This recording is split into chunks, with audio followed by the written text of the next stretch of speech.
Let's talk about discipline. And no, I don't mean that thing you feel you were just born without. We're going to treat it for what it actually is, a mental muscle, a skill that you can train. And to do that, we're going to dive into a really powerful framework called the Lotus Method. But first, let's be real for a second and ask the big question. Why is this so hard?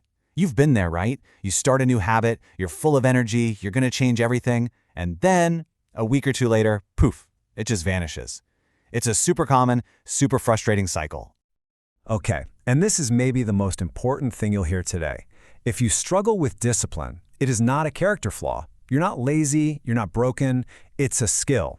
And just like learning to play the guitar or speak a new language, it's something you can absolutely learn, practice, and get really, really good at. So, if we're going to fix the discipline problem, we have to understand it first.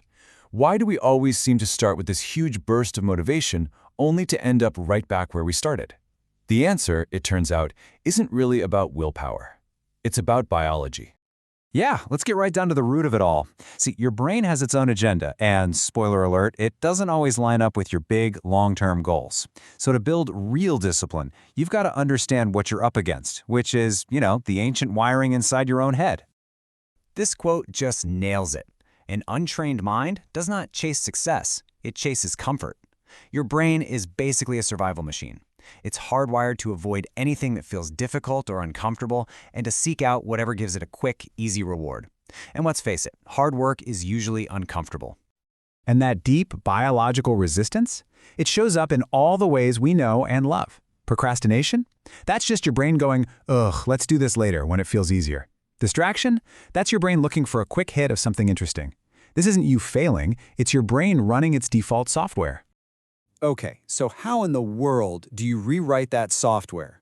Well, this is where we get to the good stuff. The Lotus Method. And the metaphor is just perfect. A lotus flower grows in murky, muddy water, but it rises right up through all that chaos to bloom clean and beautiful. And that's exactly what we're aiming for with our minds. Now, this is crucial. The Lotus Method is not about escaping the world to find focus. It's not about needing total silence to get things done. It's about building a mental habit so strong that you can stay calm and focused right in the middle of all the noise of your real life. You're not running from the mud, you're learning to master it.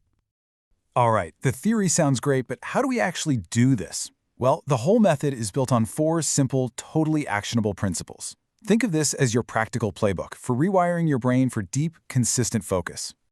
Yep, it all boils down to just 4 core ideas. Nothing complicated, no crazy systems to buy, just fundamental habits that when you put them together, build a truly disciplined mind.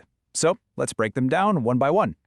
The very first principle is the foundation for everything else, and it's simply this: one point of focus.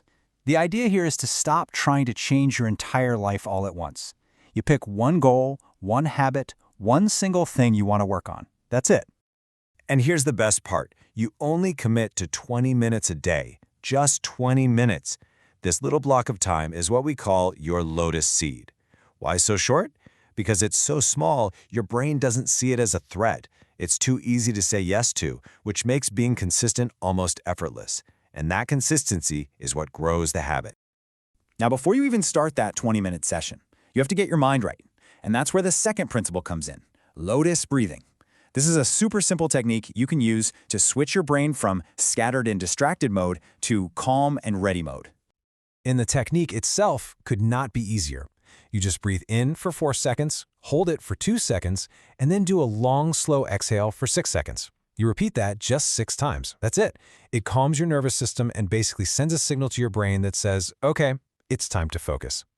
Principle number 3 is all about creating the right environment, both around you and inside your head. We call it the focus circle, and it's built in 3 layers, kind of like the petals of the lotus flower.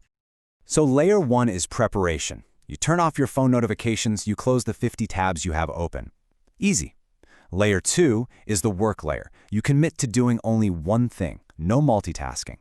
But layer 3, the resilience layer, that is where the real training happens. Because your mind will wander, and when it does, you don't get mad, you don't quit, you just gently guide your focus back to the task. That act of returning, over and over, is the mental push-up that builds your discipline muscle. And finally, the 4th principle is what makes this whole thing sustainable. It's what keeps you going for the long haul. It's called slow expansion. because you're not going to stay at 20 minutes forever, but how you grow is absolutely key to avoiding burnout. The growth is gradual. It's gentle. After you've been consistent for a week at 20 minutes, maybe you add 10 more. The next week, another 10. This lets you build up your capacity for focus slowly without ever feeling overwhelmed. It helps you avoid that classic trap of trying to do way too much, way too soon. And that's what it all comes down to, right? We fail because we think discipline is supposed to be this giant, heroic leap. But it's not. Real, lasting discipline is a process. It's slow, steady, deliberate growth, day after day. Okay, and this is where it all comes together in a really profound way. When you practice these principles every day, you're not just getting more stuff done. You are fundamentally changing how you see yourself. Think about it. Every single time you finish one of those 20-minute sessions, you are giving your brain hard evidence that contradicts the old story. The little voice in your head slowly starts to shift from, ugh, I can never stay focused, to something more like, hey, I'm the kind of person who shows up and does the work. You're building a new identity based on proof. There's actually a term for this, identity recoding. And it's not just some motivational fluffy talk. This is actual neurological rewiring.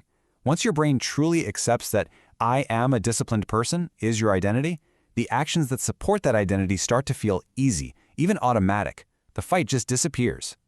So what's the big takeaway from all of this? It's that you can start right now, today. You don't need to overhaul your entire life. All it takes is 20 minutes, a few deep breaths, one task, and one single point of focus. That's it.